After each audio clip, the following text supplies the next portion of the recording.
The three properties of color are hue, value, and saturation. Let's start with hue, which simply refers to the purest form of each color. You would find these along the outer edges of the color wheel. Red, red-orange, blue, purple, blue-green. Each hue has a specific position in the color wheel, and its location in relation to the three primaries, which are red, yellow, and blue, is going to have a direct impact on how warm or cool that hue is. Value is how light or dark a color is. Every hue has this huge range of values, from its very lightest version to its very darkest version. You may have heard the terms tint, tone, and shade before. A tint is a color made lighter by adding white. A shade is a color made darker by adding black. And a tone is a color mixed with gray, which may lighten or darken it depending on how light or dark that initial color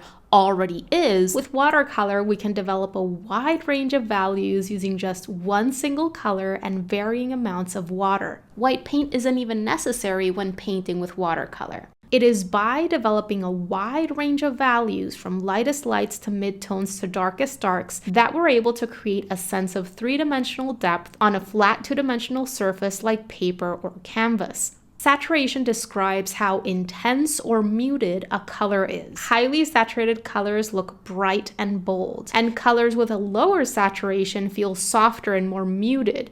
Usually, paint straight out of the pan or tube is very saturated, and most of the colors around us in real life are muted to different degrees. And this is why it's so important to learn how to mute colors down by mixing them with other colors if we're looking for higher levels of realism. Right here, I'm sharing a couple of strategies that I use to mute colors down. One of them being simply adding in some brown into that base color. Browns are neutrals and they will neutralize other colors. The second strategy is adding a little bit of the colors complementary.